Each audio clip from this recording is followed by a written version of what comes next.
continuando con los contaminantes químicos, hay uno de los temas atingentes en lo que se refiere a contaminantes químicos, el polvo. Y dentro de los contaminantes de mayor predominancia, al margen del ruido, la iluminación, el polvo ha sido una de las preocupaciones grandes en las investigaciones que se han realizado en Bolivia, como el BOL 3002 por el Instituto Nacional de Salud Ocupacional. Hablamos más o menos de 1982 hasta el 85, cuyos valores en la determinación de polvo de sílice en la minería ha establecido determinados parámetros técnico-legales posteriores. Pero no solamente en la minería ya surge la exposición a polvo.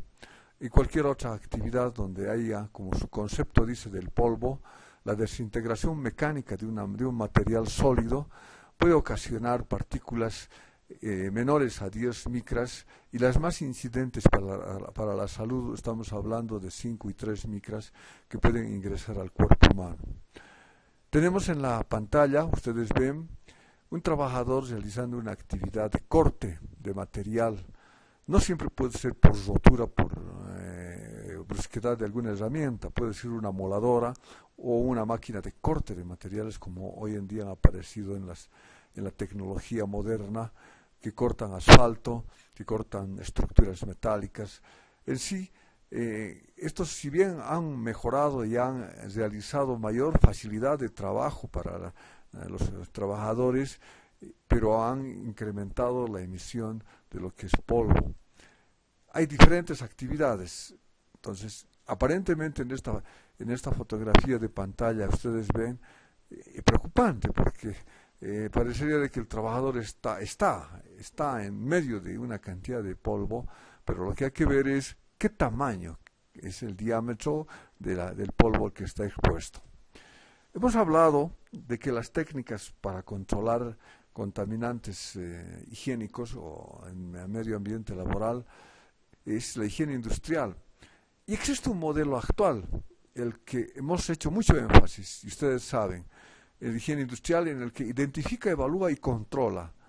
Ese es el modelo clásico que se ha dado hasta el momento, que se va utilizando, pero hay otras alternativas y otra corriente que está surgiendo, más que todo en la Comunidad Europea, donde se establece que determinados países no tienen las capacidades o no tienen las posibilidades de identificar al contaminante, que no hay problema, en la evaluación del riesgo, cómo está expuesto el trabajador al contaminante, en la corrección de las disconformidades y en el modelo convencional que se puede adoptar en la evaluación de exposición. Es decir, en este modelo de identificar, evaluar y controlar, miren, si ustedes ven, identificamos, para lo cual se precisa ciertas capacidades y habilidades, como en este caso les estamos dando, determinadas cualidades del profesional especialista. ¿Cómo va a identificar? Va identificando desde el momento en que ingresa al área de trabajo y observa un polvo. Comienza a ver el proceso, qué tipo de riesgos tiene al momento de salir el contaminante polvo, qué clase de polvo es químicamente, porque ahí está el componente que se está rompiendo o se está desmenuzando y que genera polvo. Entramos en la evaluación. La evaluación prácticamente es si en esa evaluación, si ese contaminante está dentro o fuera del límite permisible, y necesitamos equipos. En el caso de polvo, podemos usar un conímetro o coniómetro, es en el término más general, un medidor de partículas. Normalmente con ello te podremos hacer, pero ya precisa un costo, económicamente hablando, ya es un aporte a lo que significa económico de tener un equipo, y luego se controlará en función a ello. Pero vamos viendo qué se propone de nuevo. O sea, ahí en la Comunidad Europea dice, primero está una evaluación higiénica cualitativa. Estamos haciendo una identificación, pero hacemos una identificación cualitativa. Ver la peligrosidad de las sustancias manipuladas y la posibilidad de que puedan contaminar el medio ambiente, cualitativamente. Segunda fase, la definición de las especificaciones de control y contención. Es decir, ya en función a la evaluación higiénica cualitativa, no estamos midiendo, pero estamos determinando qué tipo de contaminante existe en el medio ambiente laboral, podemos asumir una medida de control y contención. Una tercera fase es la validación del proceso, es decir, comprobando que en las condiciones de trabajo más exigentes la concentración ambiental no supere los límites permisibles. Es decir, primero hacemos la evaluación higiénica, cualitativa, asumimos medidas de control y contención y después medimos, evaluamos y finalmente hacemos una evaluación cuantitativa del residuo residual, es decir, mediante el muestreo periódico de las concentraciones ambientales de los contaminantes o la selección de un indicador, la sustancia que puede dar lugar a efectos más graves o la más volátil o de la utilización más frecuente. Si se dan cuenta, primero es una evaluación higiénica cualitativa, aplicamos control y contención, hacemos una validación del proceso en lo que se refiere con una medición, saber cuánto tenemos de concentración ambiental que no superen los límites permisibles, y luego hacemos una evaluación cuantitativa del residuo. Ya estamos hablando prácticamente de un tipo de dosimetría. En la higiene, en lo que nosotros normalmente aplicamos, está identificar, evaluar y controlar después. O sea, primero hay que determinar qué tipo de contaminante, cuánto hay del contaminante y controlamos. En cambio aquí, primero identifica al contaminante cualitativamente y se aplica la medida de control. Después recién evalúa y finalmente se hace una especie de dosimetría de tal manera de que a través de un muestreo periódico se puede establecer la presencia de ese contaminante en 8 horas de trabajo, cuánto incide. Es una pregunta que les hago. ¿Cuál ustedes propondrían? O sea, es un trabajo, puede ser un trabajo de proyecto, método clásico con un método propuesto, porque este método propuesto no está definido todavía, es una propuesta, pero ¿qué les parecería como propuesta? Mi pregunta es esa. ¿Qué pasa con un método clásico, con una propuesta desde el punto de vista técnico? Es decir, ¿cuál sería la aplicabilidad técnico-administrativo? Estamos ahí hablando desde el punto de vista legal. En el concepto claro que ustedes tienen, está determinado en cualquier libro, pero este nuevo concepto que se está manejando puede en alguna medida coadyuvar, porque si determina cualitativamente, hasta un momento dado, hasta donde hay la validación de proceso, no va a precisar de mediciones. Después ya en la validación de proceso puede hacer validaciones. Casi lo mismo, pero solamente alterna un poquitito lo que es el proceso de evaluación. Pero veamos. Habíamos hablado nosotros de lo que es la higiene operativa de campo, analítica. Es más tal vez como recordatorio. Tenemos una gráfica. Tal vez en este punto podemos hacer rapidísimo. La higiene operativa, habíamos indicado que así como la teórica nos da los límites permisibles, la operativa es la que recomienda, la analítica es la que hace el análisis cualitativo o cuantitativo del contaminante, y la higiene de campo es la posición del trabajador frente a los contaminantes, información, experiencia. En cambio, la analítica es método analítico, la teórica, criterios de valoración, la operativa, la corrección. Todo esto nos otorga necesariamente el qué hacer con el polvo. Aquí tenemos una repetición. El polvo, habíamos hablado que en la literatura nos puede presentarse, no solamente se presenta polvo, puede haber también, dependiendo de la actividad, polvo fibras, polvo humo, polvo nieblas, es decir, pero el polvo en sí, como su concepto habíamos indicado, la desintegración, partículas por desintegración mecánica de un sólido, puede otorgarnos un determinado nivel de riesgo a los trabajadores, ¿no? Bien. Toda materia inerte.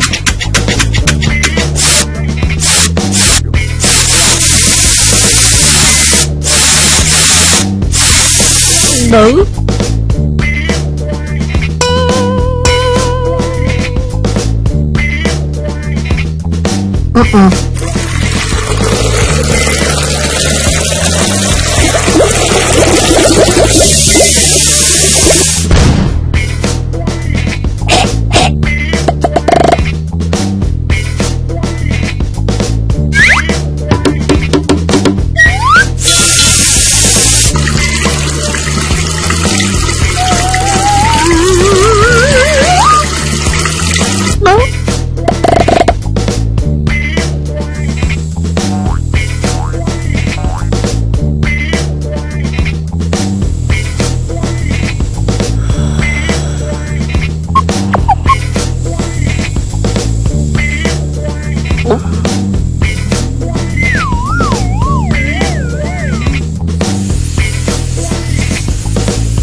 Continuemos.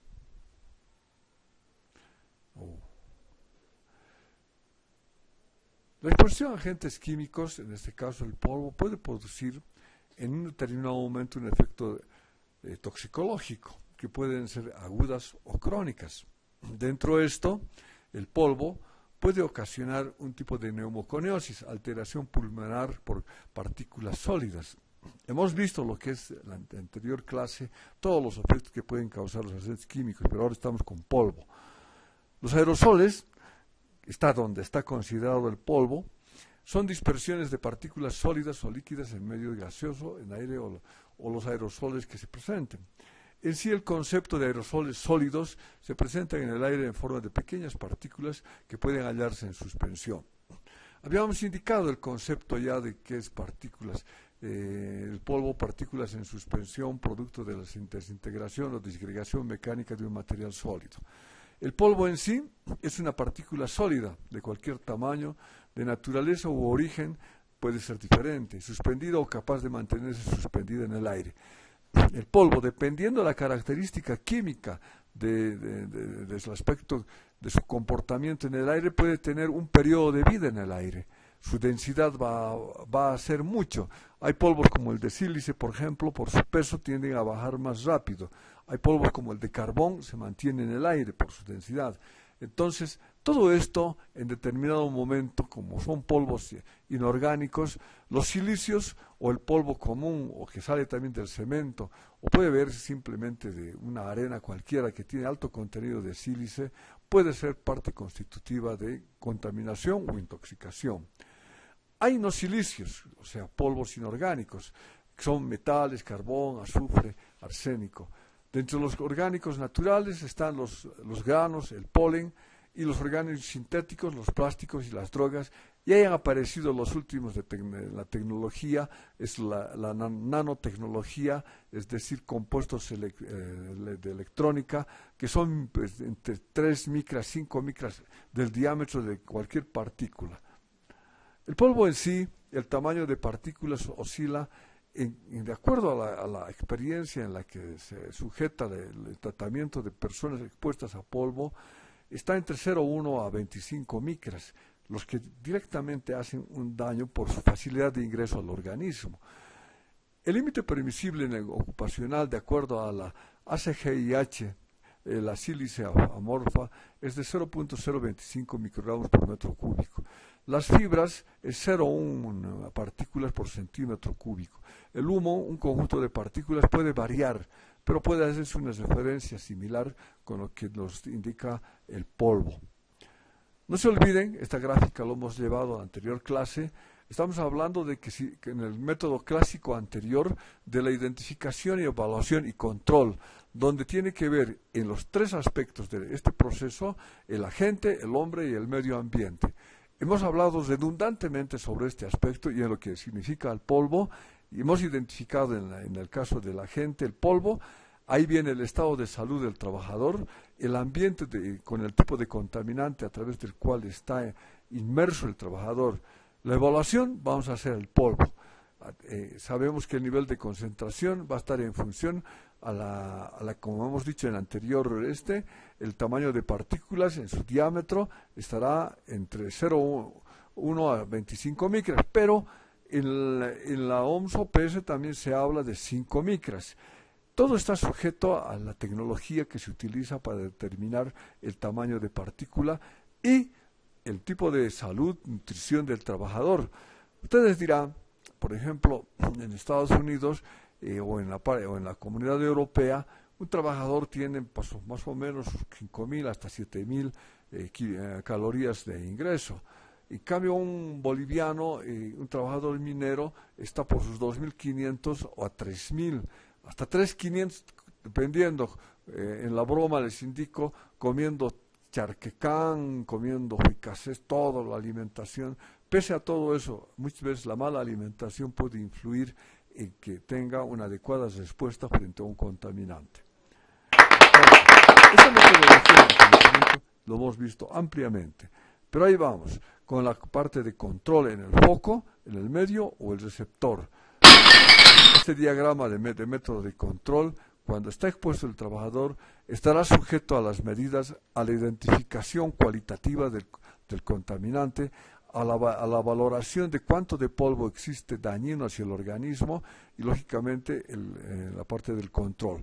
Podemos hacer este control en el foco, en la fuente de emisión, a través de, puede ser modificación de proceso, encerramiento, extracción localizada, o en el medio una limpieza, una ventilación general, igual mantenimiento, o definitivamente entrenamiento, educación y protección personal al trabajador. ¿Cómo ingresa el polvo? Puede ingresar por la vía de la piel, dependiendo de la característica química del trabajador, por inhalación, que es lo fundamental, y puede ocasionar, dependiendo la concentración o la dosis que ingresa al organismo por esta vía, un nivel de intoxicación. Vía digestiva, habíamos indicado que es la parte pasiva, que puede ingresar, no es que, porque hay costumbres ya, podríamos decir, enraizadas en el trabajador, más que todo en minas, y donde el trabajador tiende a comer alimentos con el mismo proceso de trabajo. Alguna vez ustedes se habrán preguntado, ¿y qué pasó con la coca? Se ha otorgado, hay horarios permisibles en la minería, en lo que refiere a que si van a culicar tenga un área específico y separado del proceso de trabajo que están involucrados. Pero muchos otros mantienen todavía a culicar y estar trabajando. Entonces, eso implica, si la vía digestiva está abierta, puede entrar el contaminante polvo al organismo, y como es pasivo, va a tender a hacer una reacción dentro del sistema gastrointestinal. Como parte puede incidir con pequeños dolores estomacales, no directamente, no hay un efecto, porque tenemos un sistema hepático fantástico cuando se trata de contaminantes químicos sólidos que no son solubles, como es el polvo de sílice. Y la vía parenteral a través de heridas o llagas. Los mecanismos de acción. Este mecanismo de acción también va en función a los contaminantes químicos, o como en el polvo. Está cuando el tóxico actúa sobre el huésped o el huésped actúa sobre el tóxico. Más la tasa de excreción de las sustancias se determina la toxicidad. Es decir, la mayor parte de las sustancias no ejercen su total potencial de la acción contra el organismo. El mecanismo de eliminación puede ser por sudoración, heces fecales o aire exhalado. Normalmente los contaminantes, cuando ingresan al organismo, tratan de ejercer el mayor efecto, pero hay las defensas del organismo que pueden salir. Si son químicos solubles, puede salir por orina, sudoración, heces o el aire exhalado. Pero cuando es polvo, tiende, como les había indicado, dependiendo del tamaño de la partícula del polvo, podrá ingresar directamente hacia los pulmones, ocasionando un tipo de enfermedad neumoconiótica. Después, puede existir un depósito de forma inactiva, piel, huesos, uñas, cabellos. Ahora aquí vamos. El polvo en sí no va a ocasionar tal situación, porque se va a ver directamente por su insolubilidad, en este caso de la sílice, efectos en el pulmón, que a largo plazo puede haber un edema, hinchazón, o directamente va a enfermedades profesionales como ser también el cáncer por efecto del polvo. Entonces, ¿pero qué pasa con otros contaminantes? Más o menos, a manera de ejemplo, y rápidamente les digo, por ejemplo, cuando hay plomo en aire, entonces puede ingresar por vía digestiva o por vía inhalatoria, fundamentalmente inhalatoria. Entonces, el plomo, por ejemplo, cuando ingresa al organismo, ingresa y directamente hace su efecto y se deposita en los huesos, al extremo de debilitar y ocasionar un encorvamiento del trabajador, debilidad muscular, cólicos, y pues ahí viene el ribete de Bordon en las encías. O sea, tienen característica específica de acción y reacción el contaminante al organismo humano. Entonces, pero ahí está. Uno de los grandes problemas que se tiene, alguna vez ustedes han debido escuchar de un grupo de trabajadores de alguna empresa, a mí me daban leche y pues no me van a quitar la leche. Sin embargo, la empresa trabaja con plomo. Lo peor que se puede otorgar a un trabajador donde hay elementos como en este caso plomo que es en el aire y se le dé leche, ese es un aspecto negativo porque la leche va a hacer de que el plomo se fije en los huesos, no va a eliminar, no va ni coadyuvar mínimamente a eliminar al contaminante plomo del organismo, más bien lo va a fijar. Entonces, hay determinadas contradicciones con algunos alimentos que no se deben utilizar cuando se sabe, cuando se tiene conocimiento de qué tipo de contaminante es al que estamos expuestos. Por ejemplo, el arsénico, cuando está en polvo, una de sus características importantes del arsénico, cuando hace contacto con nuestro organismo, puede entrar a través del sistema respiratorio, pero donde se expresa la concentración es en cabellos. Y la medición que se hace de arsénico en cabellos es la más importante. Mientras que en plomo, la medición que se hace en sangre y orina, se recomienda, tiene dos finalidades. La de orina es saber cuánto está botando de plomo y en sangre cuánto tiene en el organismo el plomo. Entonces, estas dos peculiaridades hacen de que los análisis toxicológico-químicos en laboratorio puedan otorgar determinados valores para establecer controles directamente del contaminante sobre el trabajador. En polvo es lo mismo. Uno de los mecanismos es que se otorga es el físico, es decir, es la acción, en este caso, del contaminante hacia el cuerpo. El polvo, por ejemplo, dependiendo de la composición química. El sulfato de aluminio que se utiliza en tratamiento de aguas es tan minúsculo en la partícula que puede adherirse a la piel. No se olviden que nuestra piel, en el momento de comportarse como un viaducto de ingreso, tiene características propias de comportamiento, porque la piel normalmente es una barrera para que no pueda ingresar el contaminante. Pero les pongo un ejemplo. A ver, vamos a un ejemplo. Les digo, si uno de ustedes, o puede ser dama o varón, agarra la mano de la pareja, de la enamorada o de la esposa, y van a notar, dependiendo las características fisiológicas de las personas, pero pueden notar cierta sudoración. En química es fundamental porque uno de la generación de proteínas, en este caso, o de líquidos proteínicos a nivel de sudoración que expulsa el cuerpo, hay cierto rechazo. Pero esa sudoración, si ustedes le ponen en la sudoración un gramito de sal, la sal es soluble en la sudoración, va a ser parte constitutiva y puede ingresar a través de la piel el contaminante. Entonces, un contaminante que tenga solubilidad con nuestra sudoración va a generar en un momento dado lo que estamos hablando, puede ser un tipo de efecto como es la dermatitis seca, escamosa o agrietada. Uno de estos ejemplos es, por ejemplo, las personas que trabajan en surtidores de gasolina. El vapor de la gasolina hace contacto con la piel y normalmente ustedes van a ver un ennegrecimiento de la piel, un cambio de coloración de la piel. Le ha quitado la parte de la defensa de la piel, que es la grasa. Y prácticamente esa piel está expuesta a la intemperie, al frío y al calor, y le ocasiona en determinado momento una dermatitis. Ahí está en pantalla, por la remoción de los lípidos superficiales. Hay una lesión en la barrera de la piel. No se olviden, nuestra barrera, muchas veces esa sudoración puede ser una barrera, pero también puede ser esa barrera contraproducente, porque puede diluir al contaminante y esa barrera puede ser un viaducto para que ingrese el tóxico. Los gases y vapores en el mismo sentido afectan a la película acuosa protectora del ojo, la mucosa de la nariz, la garganta, la transpiración, puede corroer los dientes, un cambio de estructura capilar.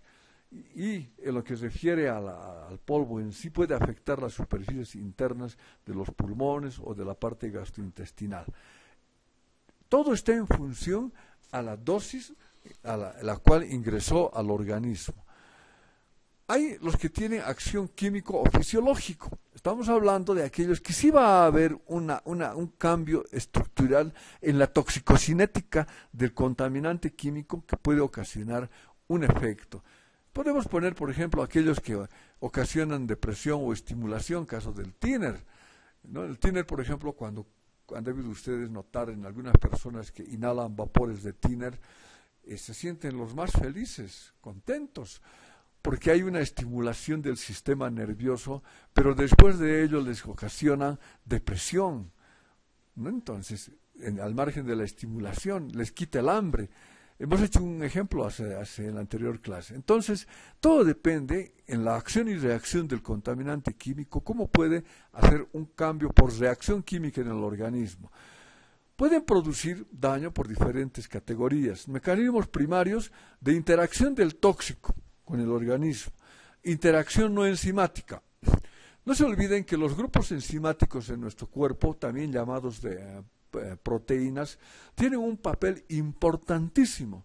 Cuando ingresa un tóxico a nuestro organismo, hay determinados grupos enzimáticos que tienen una capacidad de, podríamos decir, pues, de intervenir frente al contaminante. Son como un grupo de soldados que saben muy bien qué van a atacar o qué van a controlar, como las fosfatasas, las hidrogenasas, afectan directamente a contaminantes metálicos, a contaminantes químicos que puedan afectar al sistema hepático.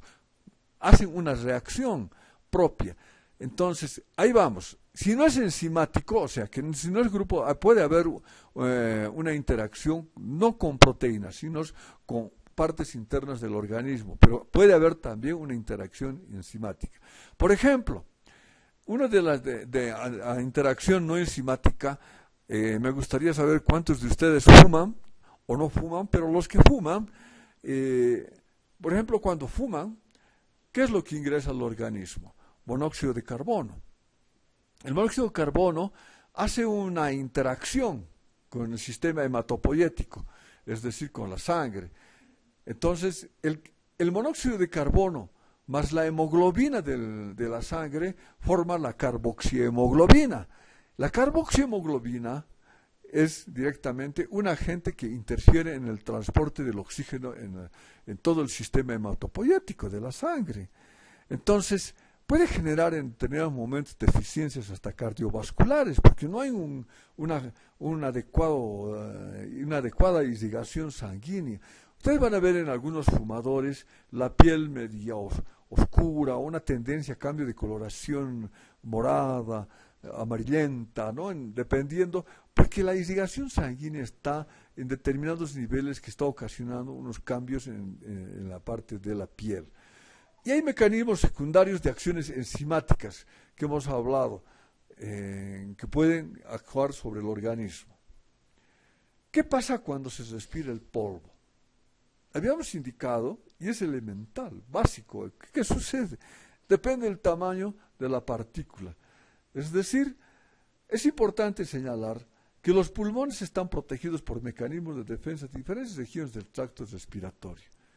Antes de ingresar cualquier contaminante, no puede, porque es como cualquier vivienda o un sistema de un edificio, tiene un sistema de seguridad propio, cualquiera no entra, ¿no? Entonces tiene que haber ciertas peculiaridades y requisitos para que ingrese. Es así, existe una serie de requisitos para que entre el contaminante. La nariz, comenzaremos por ello, es un filtro eficiente a través de sus vellos nasales. Las partículas más grandes son las que se quedan en estos vellos nasales. Ustedes van a notar cuando están trabajan o caminan por el centro de la ciudad, van a estornudar sobre un paño blanco y van a notar de que sale en la mucosa nasal un color negro, café oscuro, dependiendo del contaminante, pero no es cristalino como la mucosa. Entonces, ahí ha habido una retención de partículas gruesas de un contaminante, especialmente del monóxido o dióxido de carbono, que es negro. Las partículas pequeñas logran pasar a través de la nariz, por su tamaño, para llegar a la tráquea y a los tubos de aire que dividen para llegar a los pulmones. La tráquea es otro elemento de retención, pero si son pequeños no los logra agarrar, por la capacidad acuosa que tiene. Esos tubos, que se llaman bronquios o bronquiolos, Todas estas vías respiratorias están protegidas por células que pueden también ser como una especie de filtro. El mucus que se produce que capta la mayoría de las partículas de polvo es un líquido acuoso, una parte acuosa, y puede agarrar a través de sus pelitos finitos que se llaman cilios, puede agarrar al polvo. Pero ahí ustedes ven en pantalla, ¿no? En el trayecto. Entonces, para ello, haciendo un resumen, primero puede ingresar, si es vía respiratoria, por la nariz, que tiene, lógicamente, la defensa de los vellos nasales. Tiene que entrar posteriormente, de ahí pasará, habíamos indicado, a la tráquea, ¿no? Entonces, la faringe, el esófago, y luego hay una abertura, la tráquea, pasa a los bronquios y a los alvéolos. Y entró. Pero hay varios. A ver, contemos. Estamos hablando faringe, 1, 2, esófago, 2. A ver, la abertura. Tenemos una abertura nosotros a nivel entre esófago y tráquea. Por eso, esa abertura hace de que pasen los sólidos, haga una clasificación. Entonces, faringe, esófago, tráquea, bronquios, 4. Y los alvéolos, 5. Estamos hablando de lugares donde podrías detenerse y finalmente los pulmones, ¿no? Y ya en los alvéolos mismos, sacos delgados de aire al final de cada bronquio. Pero este polvo puede en algún momento, dependiendo del diámetro, ahí estamos, que habíamos conversado, ¿no? Las nanopartículas que se utilizan en la tecnología electrónica, computadoras y toda la generación actual, tienen 4 nanómetros de diámetro. Entonces, es tan pequeñito que en relación, haciendo como está en la pantalla, es tan minúsculo que el tamaño de una hormiga es súper grande. Bien, ¿cómo se mide? Puede ser a través, como les he dicho, de un conímetro, y hay 2 tipos de mediciones que se recomienda hacer por responsabilidad en la prevención de riesgos laborales. Uno es medición de partículas en aire, sea general, donde el trabajador está expuesto, y el otro es por dosimetría, colocando el dosímetro al trabajador durante 4 u 8 horas de trabajo. Son los que se recomiendan. ¿Cuánto de partículas suspendidas hay menores a 10 micras?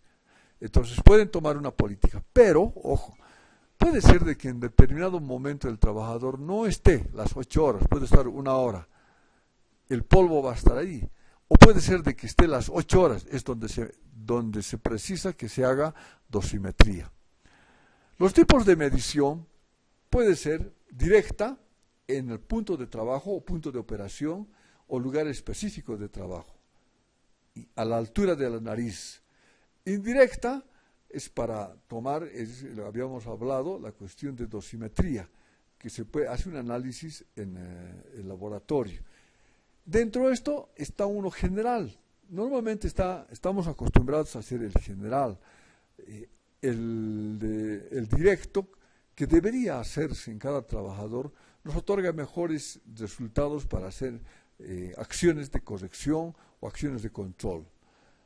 Debemos colocar esta medición por una duración, normalmente, dependiendo de la cantidad, ahí está la habilidad del especialista. Si existe mucho polvo, puede saturar el momento de la medición. Es decir, los equipos tienen capacidades de límite, y si existe bastante polvo, y considerando de las partículas menores a 10 micras, el tiempo de duración estará sujeto a ello. Entonces el muestreo puede ser 15, 1 hora, dependiendo de la concentración cualitativa que ustedes determinan, hasta de 8 horas, y se puede colocar un muestreador. Y la forma de captación. En la actualidad les comento de que la forma de captación es sencillo, es un aparato, directamente mide las partículas, les da en partes por millón. También el mismo aparato le puede dar en miligramos por metro cúbico, dependiendo. La modernidad ha hecho mucho. En los tiempos en que mi persona realizaba evaluación de polvo, había que colocar filtros, ciclómetros, una bomba MSA, aunque es el mejor método, les comento. El mejor método puede ser por burbujeo, Mit-Het-Impinger, o puede ser por filtros. Filtros que capturan al polvo por succión de una bomba MSA de 2.5 litros por minuto. Yo tengo más confianza en ello. Puede ser también por tener confianza en aparatos electrónicos que deben estar muy bien calibrados. El puntual, habíamos hablado, puede ser un periodo de corto tiempo, 10, 15 minutos, exagerando una hora. Es el lugar donde el trabajador hace su trabajo. Habíamos explicado al respecto. Punto de operación. El prolongado durante un periodo de largo tiempo, es decir, 4 horas, 8 horas, puede ser en ambiente general, pero también puede ser en el de dosimetría. Personal es el que lleva el dosímetro, el trabajador. Esto sí tiene que ser normalmente en periodo de trabajo, 8 horas. Estático ambiental, se deja un filtro en el ambiente y por densidad el polvo va cayendo hacia hacia el filtro, o por succión de una bomba MSA, puede ser 2.5 litros. Activo, el aire pasa a través de un dispositivo de captación de bomba, es lo que les había indicado, es por un burbujeador. Pasivo, se recoge por difusión sin forzar a través del paso un dispositivo captador, filtros normalmente. Estrategia de muestreo, la evaluación de contaminantes químicos. Puede haber una infinidad de equipos. El que están viendo ustedes es una bombita que puede capturar polvo. La identificación de la posible exposición está sujeto a la identificación que ustedes realicen cuando hay cantidad de polvo.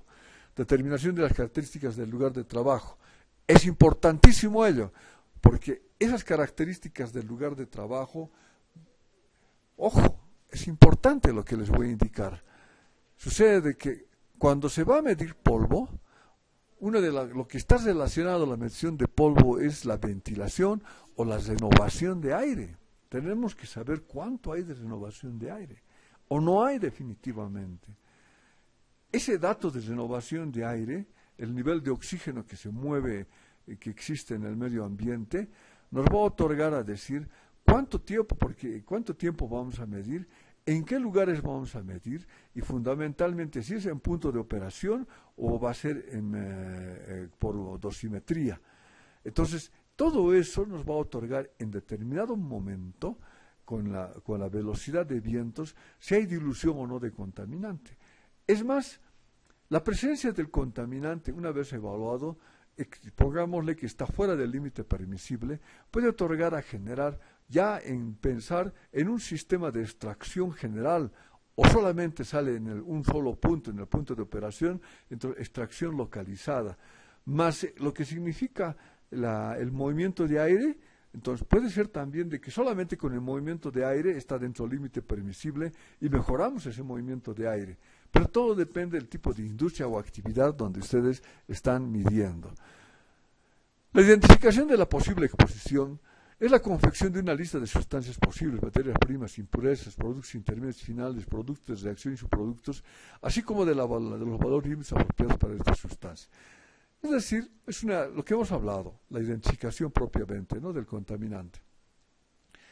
Debemos determinar las características del trabajo, qué hace, qué tareas, qué hábitos y técnicas de trabajo, en qué punto del proceso de producción estamos hablando, o es un solo proceso, configuración del lugar de trabajo, cerrado, semiabierto, abierto, procedimientos de seguridad que aplican. Estamos hablando no solamente aquí de la seguridad de lo que se refiere a orden y limpieza, máquinas, también de ropa de protección y protección personal. Extracción, ventilación y sistemas de control, ¿se está utilizando ello? Fuentes de emisión, ¿dónde están ubicados? Y tiempos de exposición, 4 horas, 2 horas, hay trabajadores que pueden estar expuestos solamente 1 hora, 10 minutos. De ahí viene un gran tema, ¿no?, en lo que se refiere a que cuando tenemos el contaminante, ahí está relacionado a lo que les había indicado, la ventilación, la temperatura, es decir, las condiciones térmicas. ¿Cuánto hay de condiciones térmicas? Pongámosle, no se olviden que la solubilidad está sujeto también a la temperatura a la cual la molécula ingresa al organismo. Si es caliente, esa molécula tendrá más fácil de solubilidad a una molécula fría. Todos estos aspectos se toman para la determinación de características del lugar de trabajo. En lo que se refiere a la estimación de exposición laboral, se basa en las relaciones existentes entre la identificación de la exposición y las características del lugar de trabajo y se estructura en 3 pasos. O sea, aproximación inicial, análisis básico, análisis detallado. En la exposición laboral, 3 parámetros que todos podemos utilizar, pero normalmente estamos hablando de un análisis básico, lógicamente acompañado de la aproximación inicial. Es la exposición, estimación de la exposición laboral. Aproximación inicial. Ofrece una estimación de las características de la exposición, se realiza considerando variables que afectan las concentraciones ambientales de la sustancia, número de fuentes de emisión, velocidad de emisión, tipos y localización, dispersión de los agentes contaminantes, en este caso del polvo, tipo y eficacia de los sistemas de extracción. Las variables relacionadas al trabajador, proximidad a la fuente, tiempo de permanencia en la zona expuesta. Esa es la inicial. El básico ofrece información cuantitativa de la exposición. Las posibles fuentes de información son mediciones anteriores, mediciones o instalación de los procesos similares, cálculos basados en datos cuantitativos anteriores. Y el detallado ofrece una información de la exposición cuando se aproxima al valor límite. Hay que considerar selección de los puestos de trabajo, selección de los procedimientos de medida adecuados, selección de las condiciones de medida. Selección de los puestos de trabajo. Entonces estamos hablando de una cuestión subadyacente.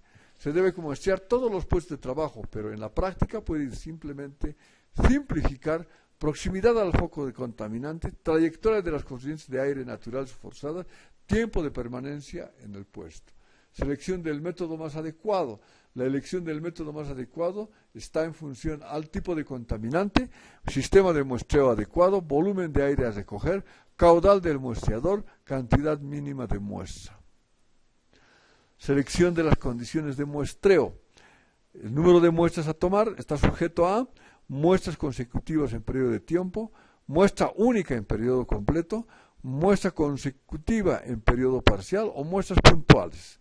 Normalmente, dependiendo de los equipos que se tiene, como los conímetros, por ejemplo, se puede hacer muestras puntuales y luego con Mitscher, Impenger o en su defecto con los últimos modernos equipos que se tiene, se puede hacer una muestra única por periodo completo, pero depende mucho del tipo de empresa y contaminante disperso en medio ambiente laboral. Muestras consecutivas en periodo completo. Se toman 2 o más muestras de distinta duración a lo largo de toda la jornada. Es la mejor forma de muestrear y su representatividad aumenta con el número de muestras. O sea, muestras de periodo completo. Ideal, 8 horas, es lo mejor. La muestra única en periodo completo. Se toman muestras a lo largo de toda la jornada, solo se debe utilizar cuando haya que recoger volumen de aire elevado. Es la segunda mejor forma de muestrear.